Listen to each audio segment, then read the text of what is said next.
Olá! O crescimento da extrema-direita no plano nacional e internacional tem levado a um profundo equívoco no terreno da análise.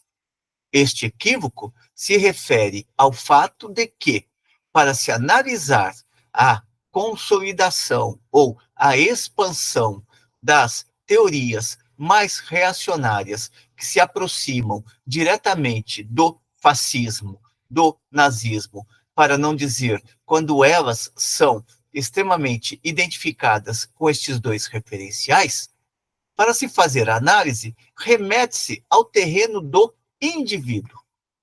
Portanto, não se explica a questão do pensamento ultraconservador a partir das estruturas sociais, e sim a partir da simpatia que determinadas individualidades são capazes de catalisar dentro de um determinado terreno histórico ou de uma determinada conjuntura.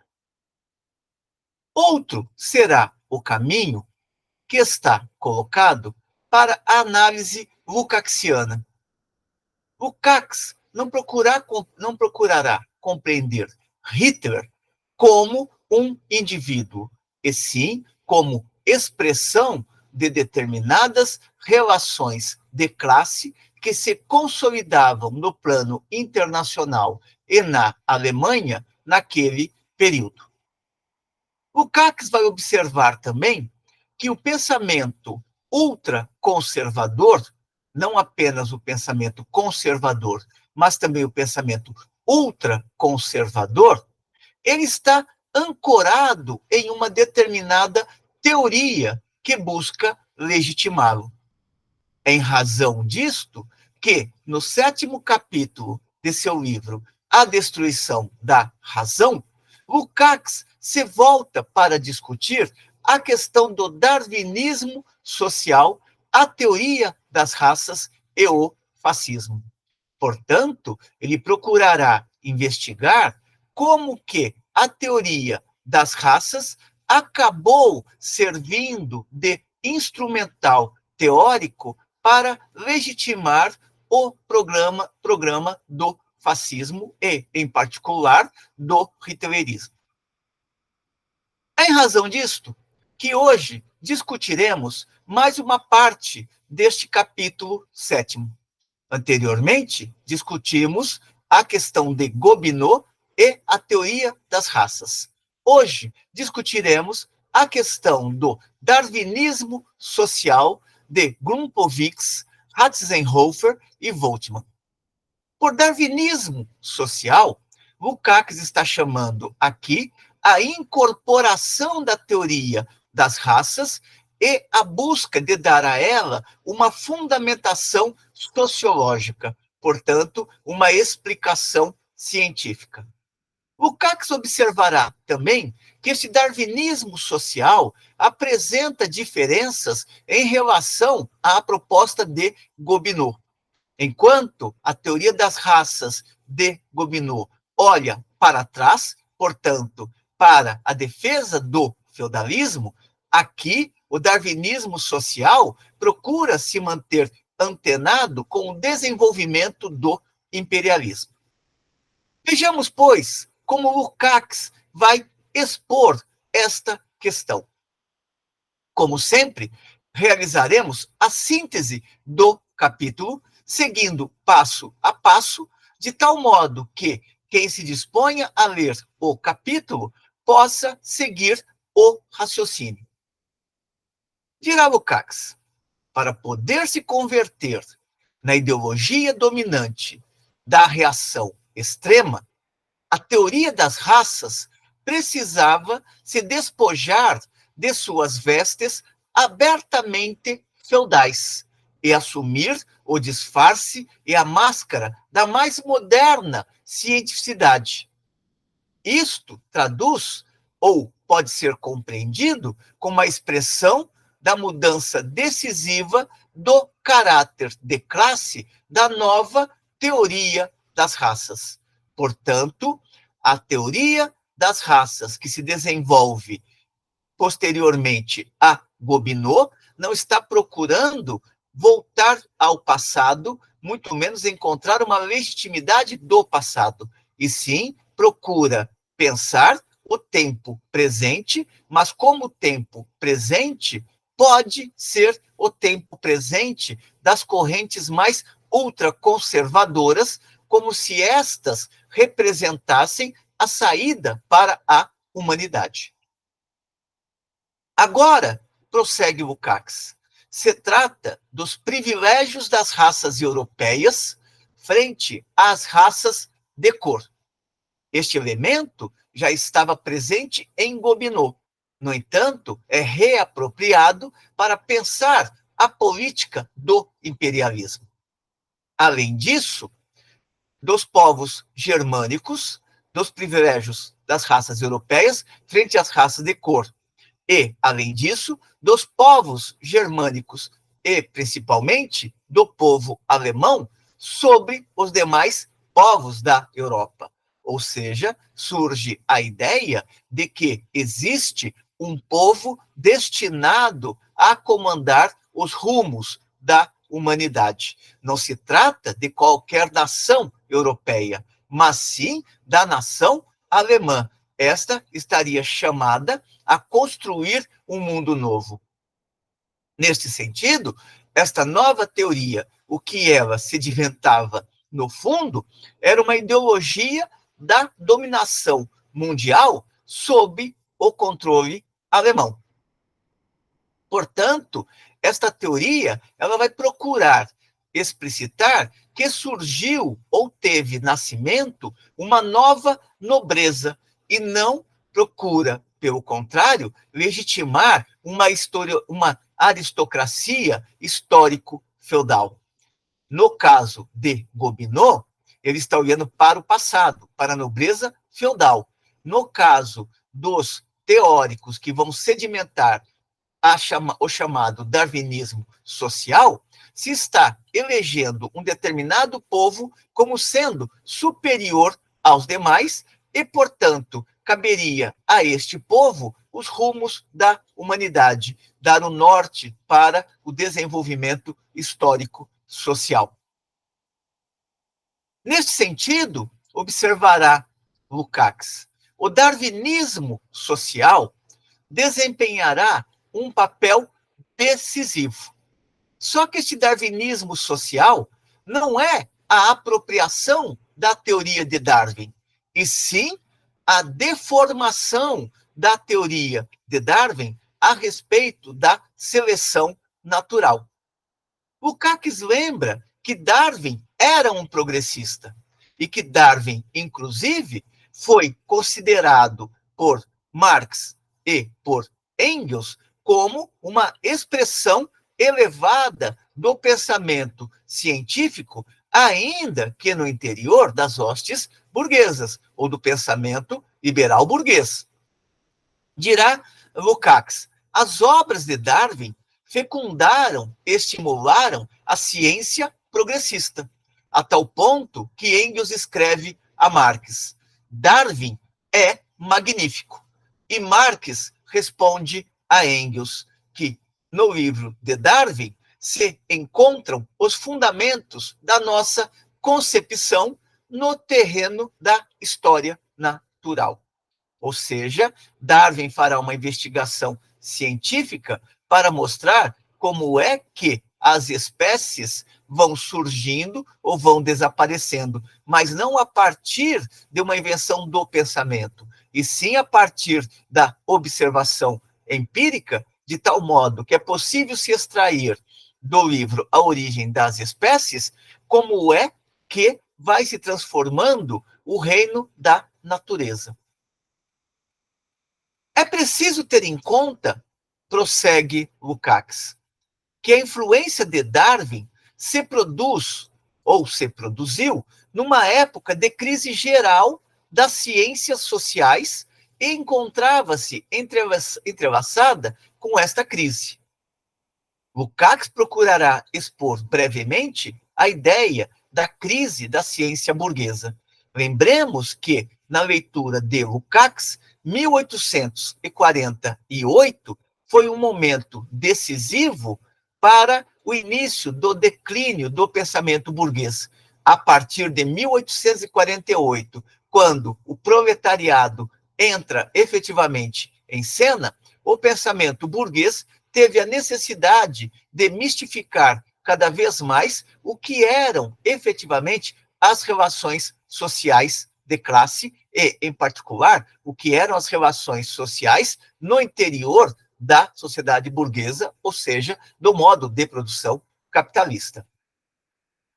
A influência de Darwin se produziu numa época de crise geral das ciências sociais e estava entrelaçada com esta crise. De um modo geral, observa Lukács, os ideólogos burgueses e reacionários combatem ou combateram o darwinismo, sobretudo as consequências que dele se derivavam no terreno filosófico e no da visão do mundo. Mas combatiam também a metodologia de Darwin e os resultados por ele obtidos no campo das ciências naturais. A luta da ideologia burguesa reacionária era travada, ou passou a ser travada, antes de tudo, contra a teoria da evolução, ponto maior alcançado pela obra de Darwin, como haviam destacado Marx e Engels. Assim, a linha fundamental das ciências burguesas e, sobretudo, da filosofia burguesa passou a ser uma linha anti-darwinista, ou seja, de recusa fundamental à teoria de Darwin. Lukács observa que Marx já havia denunciado, à sua época, a nova tendência incipiente que se entrevia nas ciências sociais, ou seja, Marx já começava a ver como que o pensamento burguês caminhava para a sua decadência ideológica.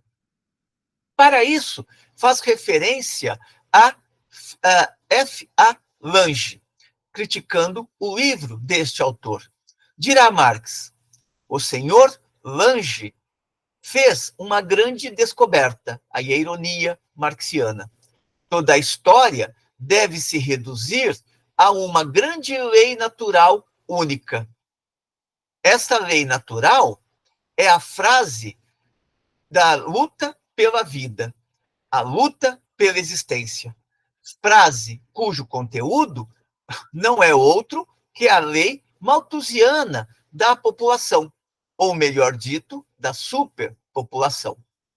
Portanto, ao invés de analisar a luta pela vida, tal como esta se apresenta historicamente sobre as diferentes e determinadas formas sociais, nada melhor do que enquadrar toda a luta concreta na frase a luta pela vida, como faz Lange, e converter esta frase na malthusiana fantasia da população.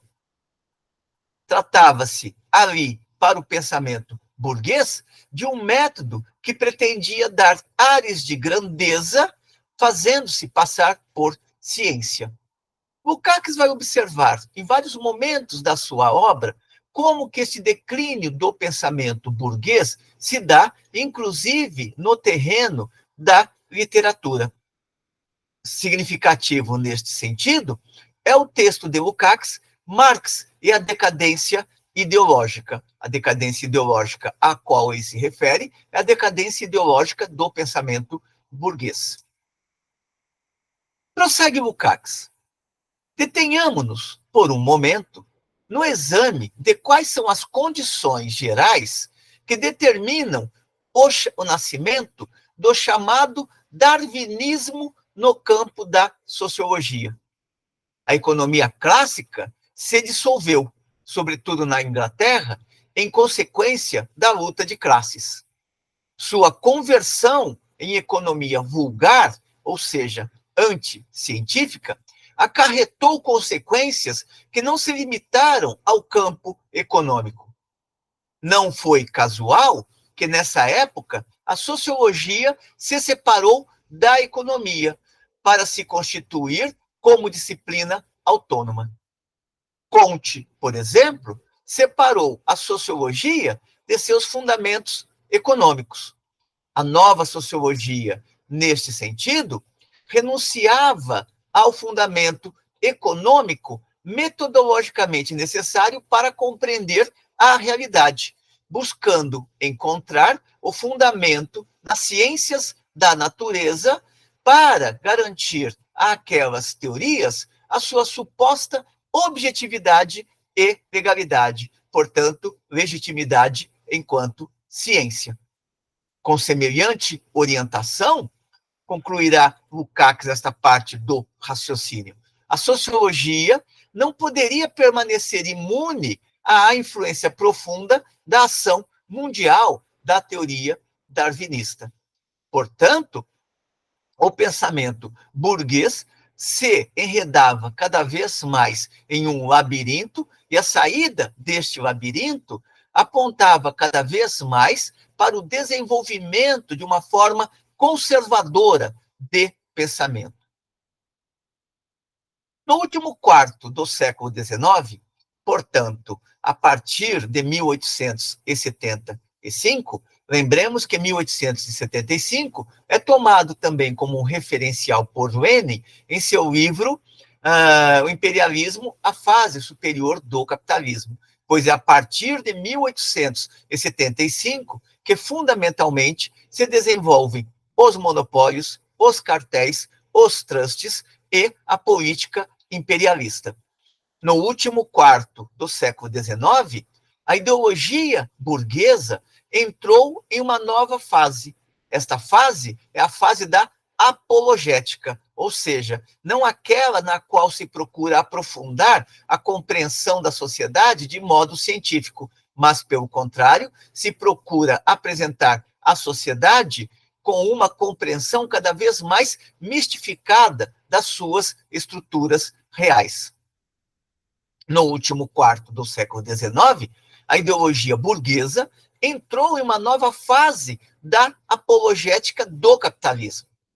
A teoria da harmonia da economia vulgar, teoria da harmonia esta que encontramos em Comte, que encontramos em Durkheim, entre outros autores do período, sobretudo nos positivistas, a teoria da harmonia da economia vulgar, assim como a teoria do crescimento orgânico na sociologia, portanto, os vínculos da sociologia com as ciências naturais, que se dava áreas de ciência biológica, revelaram-se insuficientes, sobretudo para lutar contra as ideias socialistas. Aqui é importante observar que este conservadorismo, este ultraconservadorismo, ele não surge sem uma finalidade. Ele tem o objetivo claro de se apresentar como uma resposta e uma alternativa ao crescimento do movimento operário e à perspectiva socialista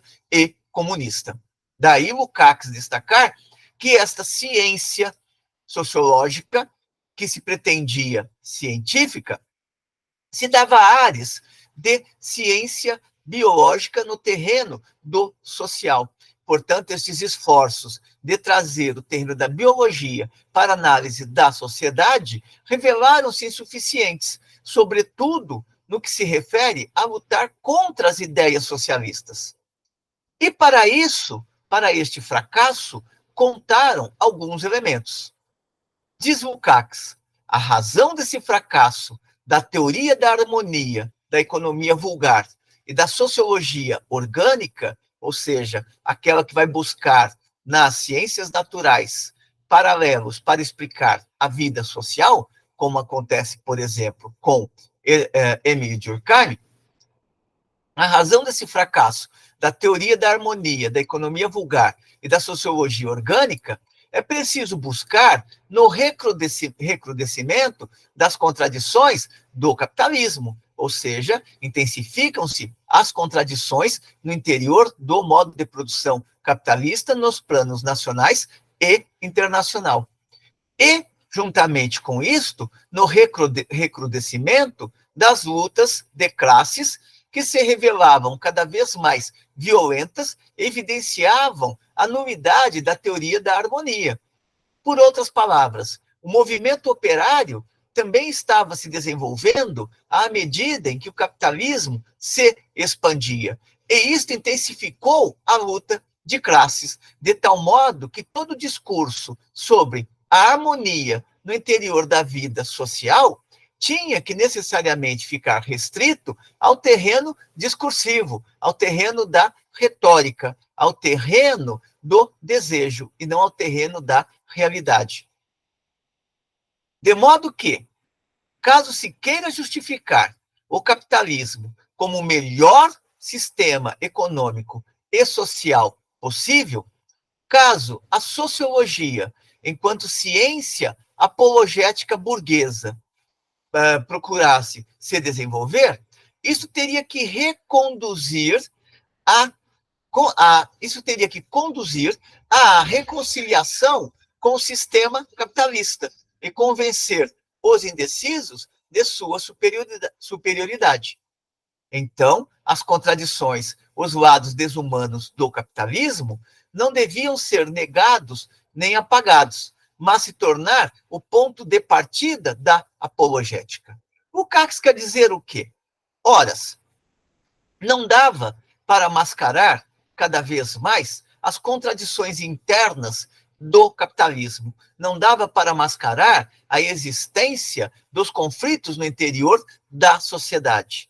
Então, o caminho que se apresentava não era de negar a existência dos conflitos, e sim de tentar fornecer para eles uma explicação lógica que os legitimasse e, inclusive, legitimasse o porquê a burguesia domina como classe. Peguemos novamente esta passagem, dada a sua importância.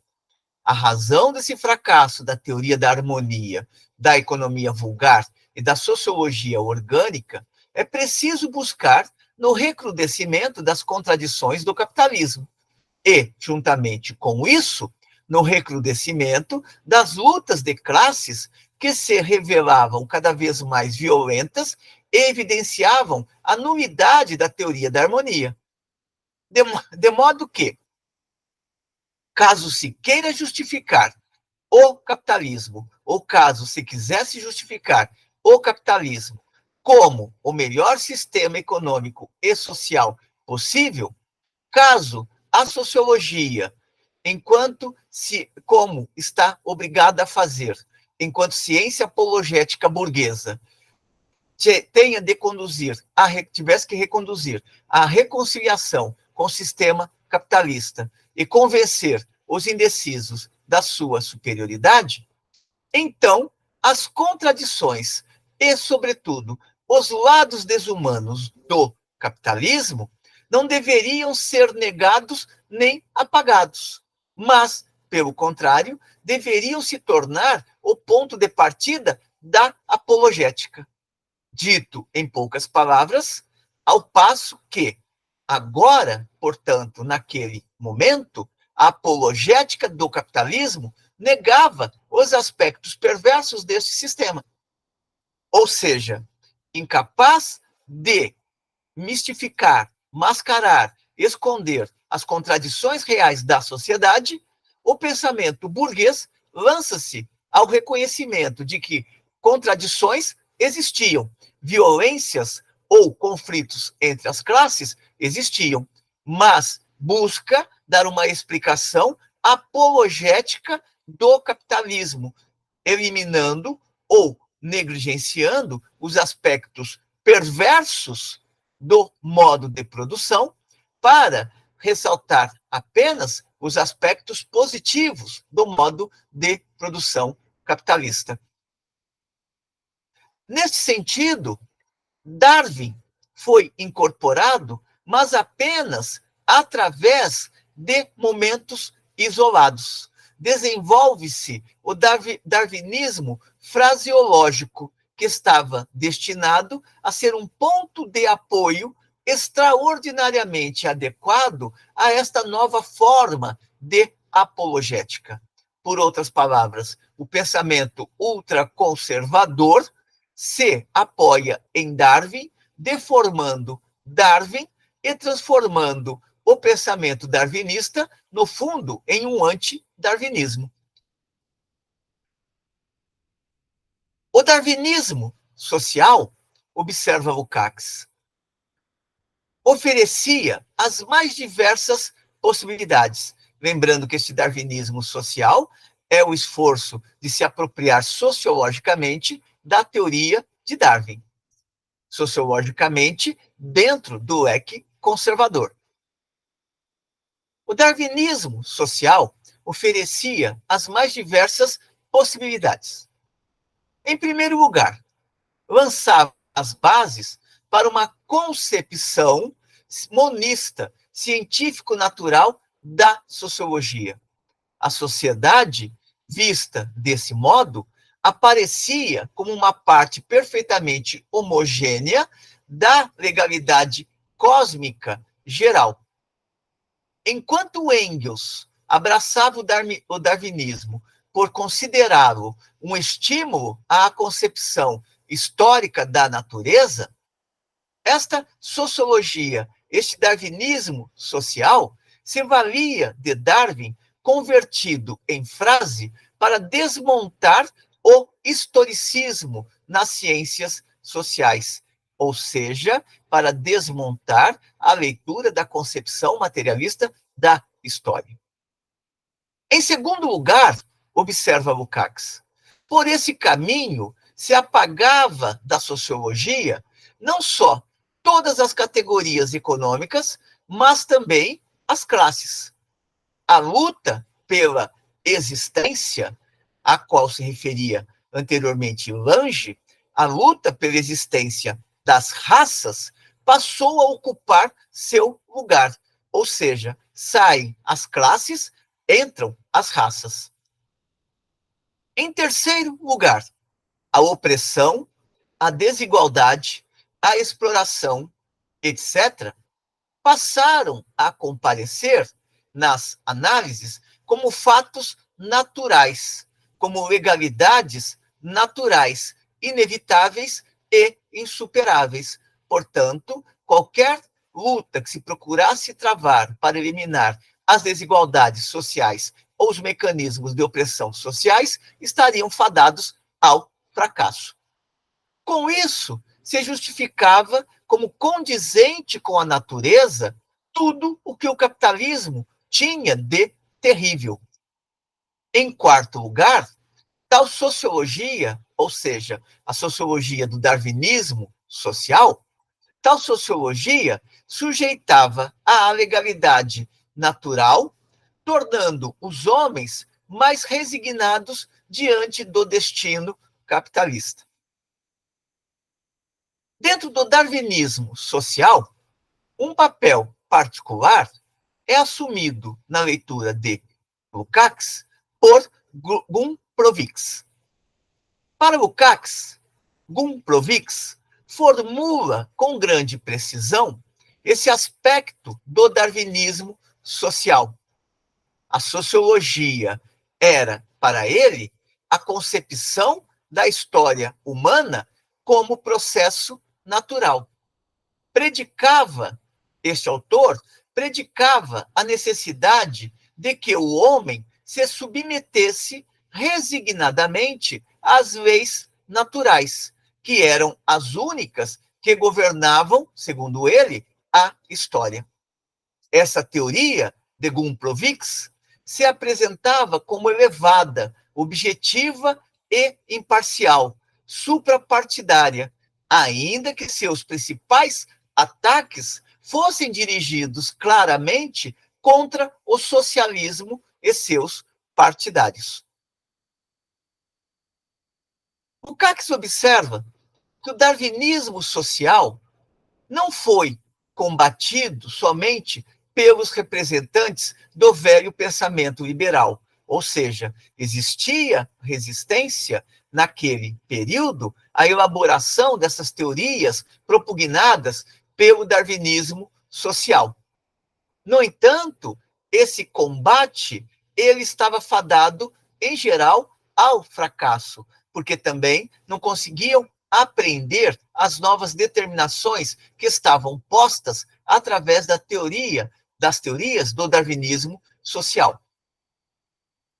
O darwinismo social não foi combatido somente pelos representantes do velho pensamento liberal, que, fiéis à teoria da harmonia, tentavam evitar, ao menos no campo da ideologia, todo tipo de violência e se manifestavam categoricamente contra o maquiavelismo, entre aspas, do darwinismo social. Um exemplo deste embate, ou da tentativa de responder ao darwinismo social, foi o de Novikov. Novikov repudiava tanto o banditismo de cima, no caso Bismarck, como o de baixo, no caso Marx e a luta de classes. Em última instância, ele caminha junto com seus adversários darwinistas, com a diferença de que combate o marxismo por outros métodos, ou seja, embora fizesse a crítica, esta forma de crítica não afastava totalmente daquilo que era o princípio ou o campo de orientação do darwinismo social.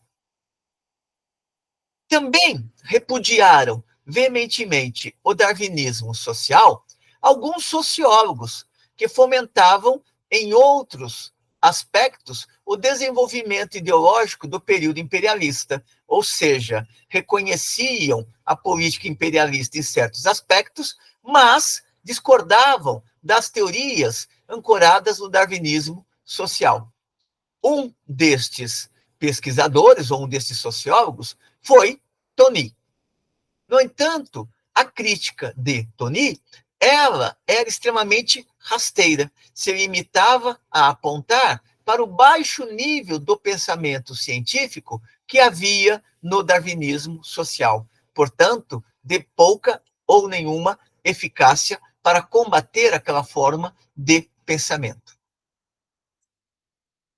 Lukács observa que Gumplowicz é, em língua alemã, o representante típico do darwinismo social.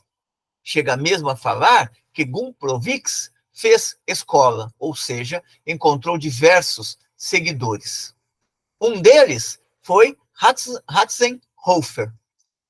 Esse sociólogo, e ainda mais seu discípulo Ratzenhofer, partia da absoluta identidade e coincidência qualitativa dos processos operados na natureza e na sociedade. Gumplowicz definia a sociologia como a história natural da humanidade, e a missão da ciência da natureza era a de explicar os processos da história mediante a ação de leis naturais imutáveis. Um dos exemplos citados por Lukács para mostrar como se dava o pensamento de Gumplowicz é o de que, para aquele autor, as leis mais elevadas da química deveriam ser consideradas como concepções adequadas também para leis sociológicas. Gumplowicz e Ratzenhofer, observa Lukács, são oposição polar de Gobineau.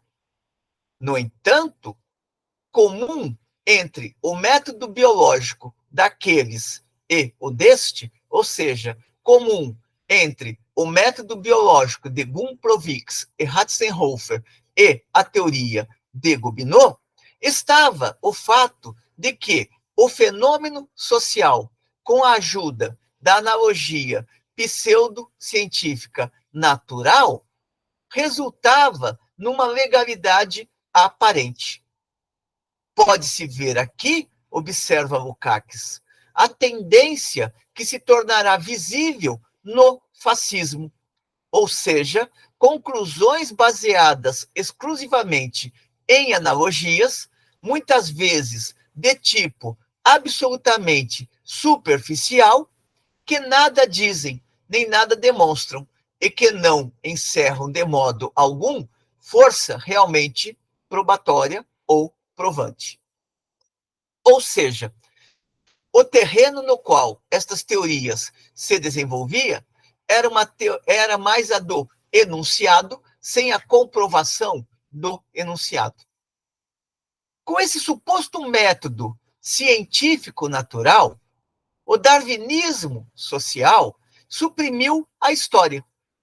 O homem nunca mudou no decurso histórico, segundo essa teoria. É preciso abandonar, dizia Gumplowicz, a vã ilusão de que o homem de hoje, ou seja, o homem civilizado, seja, por sua natureza, impulsos e demandas, por suas capacidades e qualidades espirituais, distinto de sua situação originária, ou seja, que o homem de hoje seja distinto daquele da pré-história. Desse modo, a sociologia, tornada darwinista, não só eliminava todo fator econômico do conhecimento da sociedade, mas também todo fator social, ou seja, não há história. A colocação biológica do problema implicava, portanto, que aquilo que se declarava essencial não se encontrava sujeito a nenhuma mudança, a nenhum desenvolvimento. Isto constituiu um importante trabalho preparatório para a concepção fascista da história. Segue-se daí, ou seja, em decorrência destes elementos, que para o darwinismo social não existia nenhum progresso para a humanidade como um todo. No máximo, poderia haver mudanças no interior de um determinado mundo cultural. E, nesse caso, o mundo cultural que estava sendo privilegiado era o da Alemanha. Não existe, portanto, nesta leitura, uma história unitária da humanidade, ou seja, uma história que seja marcada por processo de desenvolvimento. Quando se fala da história unitária, se está falando daquilo que Marx denomina processo civilizatório. Cada geração lega para gerações seguintes conquistas que as gerações seguintes continuarão aprimorando. Isso cria um vínculo entre o presente e o passado, mas também prepara o terreno para o futuro. Marx sempre lembra que o processo civilizatório ele não é linear, ele comporta recuos, mas ele lembra também que a humanidade pode abandonar várias formas sociais de produção, mas não renuncia jamais às conquistas estabelecidas em cada modo de produção. Para os teóricos do darwinismo social, no entanto, não existe uma história unitária da humanidade, ou seja, não existe processo civilizatório, uma vez que o homem é sempre o mesmo. Para Gumplowicz, não podemos ter a menor ideia do desenvolvimento da humanidade como um todo unitário, na medida em que não temos uma representação coerente sobre o sujeito de tal desenvolvimento. O desenvolvimento no interior de cada mundo cultural é, segundo Gumplowicz, um ciclo. Toda nação, ao chegar à sua fase cultural mais elevada, marcha para a decadência. Gumplowicz, prossegue Lukács, aplicou as fases da vida biológica, juventude, maturidade, velhice, aos mundos culturais, respectivamente aos ciclos da cultura. Sua base para isso é a analogia pura e simplesmente, ou seja, afirma e não demonstra.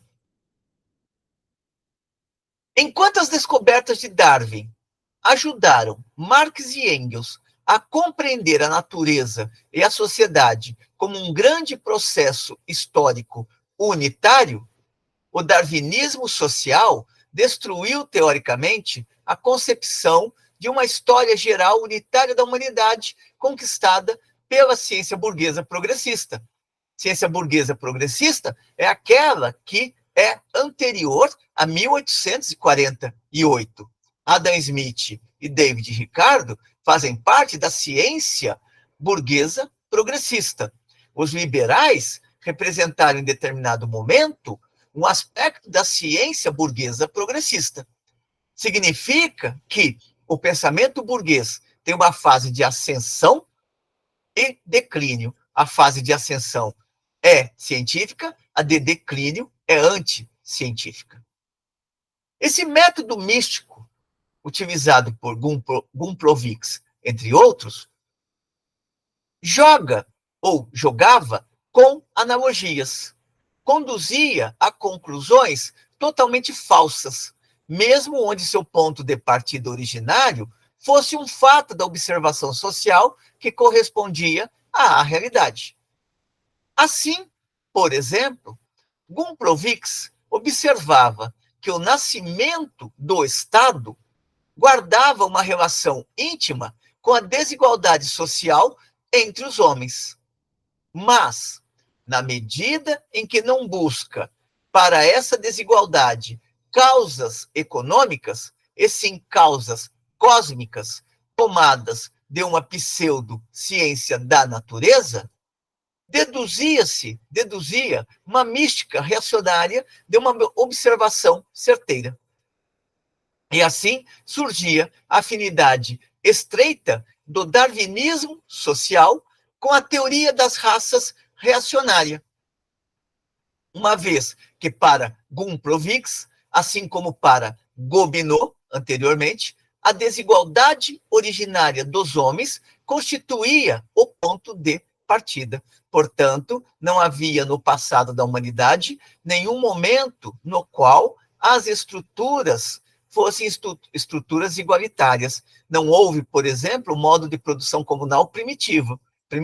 Pelo contrário, desde que se entende a existência do homem, se entende também conjuntamente a existência da desigualdade e das classes na leitura destes teóricos do darwinismo social.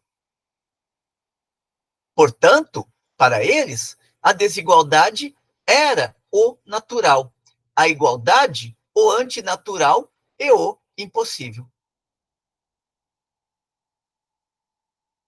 Da mesma forma como em Gobineau, essa mistificação dos dados fatuais econômicos, baseada em pseudo-fundamentos tomados das ciências naturais, respondia a uma tendência geral antidemocrática, o mesmo se reproduz na teoria do darwinismo social. A grande diferença, no entanto, consiste no fato de que Gobineau renovava o velho antidemocratismo da aristocracia feudal, ao passo que agora o darwinismo social passava a expressar o antidemocratismo da burguesia vitoriosa ou o antidemocratismo da burguesia do capitalismo vitorioso em relação ao proletariado. Portanto, a luta que se trava já não é mais para este darwinismo social, a luta entre a aristocracia feudal e a burguesia, e sim a luta ideológica da burguesia vencedora no processo de derrocada da sociedade feudal contra o proletariado emergente na cena política. Daí que Gumplowicz se detivesse na investigação do destino que tiveram as doutrinas da igualdade ao longo da história, identificando tendências absolutamente iguais, como fará mais tarde a teoria das raças com o judaísmo, o maometismo, a Igreja Cristã e a Revolução Francesa. Tendências que, segundo ele, estavam todas condenadas ao fracasso pela simples razão de que tais doutrinas são contrárias à natureza humana. Gumplowicz, com sua construção biologista primitiva da história, com sua mistificação dos fatos da luta de classes, convertia tudo em uma luta de raças regida por uma lei natural. E isto com o propósito antidemocrático de toda a sua concepção. Ao assim proceder, na verdade, Gumplowicz fornecia bases que prepararam posteriormente a concepção fascista da história. Lukács se detém a pensar brevemente como que se dá a questão do Estado em Gumplowicz. Para ele, Lukács observa: o problema do Estado ocupa o centro da sociologia de Gumplowicz e de sua escola. O Estado é, segundo esta concepção de Gumplowicz, o Estado é, sobre o fundamento da desigualdade natural dos homens, o demiurgo da divisão social do trabalho. Ou seja, os homens são desiguais, portanto, na divisão social do trabalho, vão ocupar lugares desiguais. Esta concepção dirigia-se, em primeiro lugar, contra as pretensões da classe trabalhadora. Se existe uma desigualdade natural, não há por que a classe trabalhadora lutar por uma sociedade sem classes, uma vez que o que define a história são as raças e a superioridade de uma sobre as outras. Tratava-se de demonstrar que o Estado, como a ordenação da desigualdade, é a única organização possível entre os homens. Com essas teorias, Gumplowicz não só separava totalmente a sociologia da economia, como também procurava, ademais, apequenar esta disciplina. Também nessa tendência de depreciação da economia, o darwinismo social é um precursor da ideologia reacionária do período imperialista. A economia, segundo Gumplowicz, de modo algum pode ter a pretensão de chegar a compreender a sociedade. Portanto, se tratava de descartar qualquer explicação que fosse buscar a desigualdade na base material da sociedade, na maneira como os homens produzem e reproduzem a história. Nas suas palavras, a essência e a vida de uma sociedade não se reduzem às suas atividades econômicas. Esse pôr de cabeça para baixo das relações entre o Estado e a economia, observa Lukács, guardava relação com o problema central do darwinismo social, qual seja, com a tendência de compreender e, com isso, eliminar, desde o ponto de vista biológico, toda diferenciação social, toda divisão de classes e, por fim, toda luta de classes. A sociologia devia substituir a classe pela raça. A violência era vista como o elemento primário do desenvolvimento do Estado, de modo que a divisão em classes se revelava como a dominação de uma raça sobre a outra. Gumplowicz vai, portanto, substituir cada vez mais, eliminar a ideia da luta de classes, colocando em seu lugar a luta das raças. Outra figura de pouca expressão, mas que se alinhava com a perspectiva do darwinismo social, foi Voltmann, que transferiu todas as categorias para o plano biológico, para o campo da teoria das raças. Assim, por exemplo, para Voltmann, a mais-valia era um conceito biológico, ou seja, o sobretrabalho era um conceito biológico. A divisão social do trabalho se baseava, segundo ele, na desigualdade natural das qualidades físicas e espirituais. Ou seja, uns nasceram para trabalhar e outros para pensar o trabalho. Uns nasceram dotados de inteligência, outros privados da inteligência. Os antagonismos de classe eram, para ele, antagonismos de raça latentes. O capitalismo era considerado, por Voltmann, como a melhor ordem social para a seleção dos melhores. Segundo ele, era inútil tentar fazer com que os negros e os índios se tornassem capazes de uma autêntica civilização.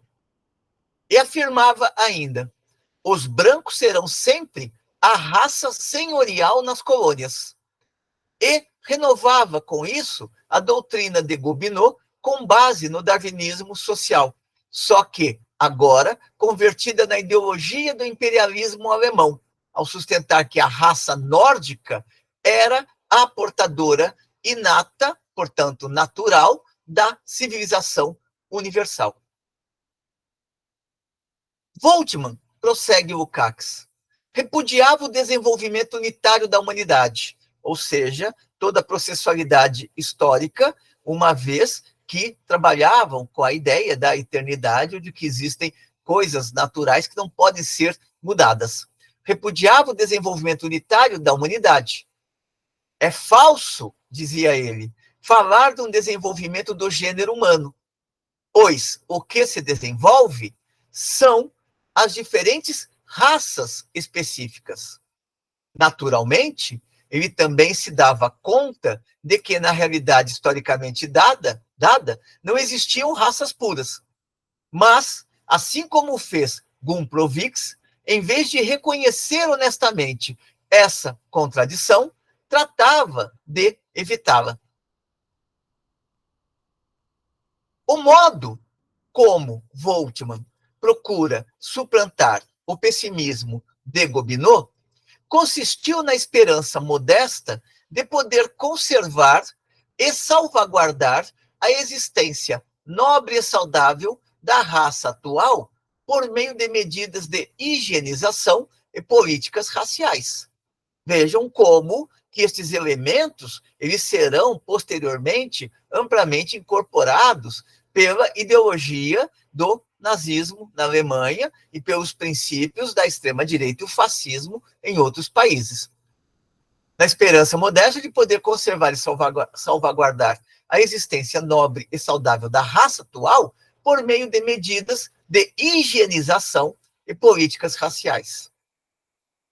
É possível observar que essa esperança modesta se transformou nada mais, nada menos do que no sistema despótico e bárbaro do hitlerismo. Contudo, Voltmann, contrariamente a Gumprowicz, não chegou a alcançar uma influência decisiva em seu tempo. E isto em decorrência de nuances que estavam presentes na teoria das raças desenvolvida por Voltmann. A teoria de Voltmann, observa Lukács, compactua com todos os reacionários da luta contra a ideia da igualdade entre os homens, portanto, contra a democracia. Mas ela não adere, por exemplo, ao julgamento segundo o qual a Revolução Francesa foi uma rebelião de escravos da raça inferior contra a aristocracia, contra os arianos, os francos. Tampouco há a concepção do movimento dos trabalhadores como uma sublevação de gente radicalmente inferior. Para Voltmann, quem subiu ao poder foi apenas a burguesia, ou seja, a camada germânica superior dos burgueses, do mesmo modo que no movimento atual dos trabalhadores, as camadas germânicas superiores da classe trabalhadora avançavam na direção do poder e da liberdade. Essa combinação de uma fundamentação revisionista da ascensão da aristocracia operária com a glorificação da teoria das raças do germanismo, não podia obter uma margem ampla de influência nos ciclos reacionários da Alemanha da época.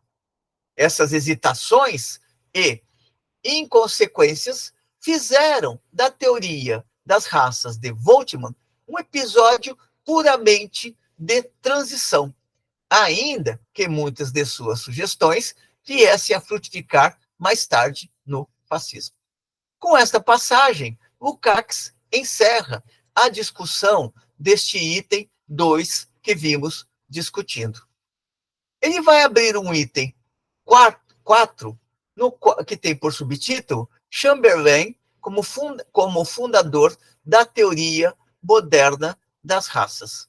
No entanto, esta quarta parte do capítulo de Lukács deixamos para uma próxima oportunidade. Discutimos hoje o item 3 deste livro de Lukács, item que tem por título geral a questão do darwinismo social, sobretudo em Gumplowicz. Espero que tenham gostado da discussão. Como sempre, encaminhem suas considerações positivas ou negativas, a fim de que possamos contribuir cada vez mais com as jovens gerações de estudantes e com as jovens gerações de pesquisadores, com as exposições que fazemos e as ideias que procuramos resgatar, que, embora muitas vezes pareçam fora de moda, continuam sendo reflexões fundamentais para pensarmos o tempo presente. Até uma próxima.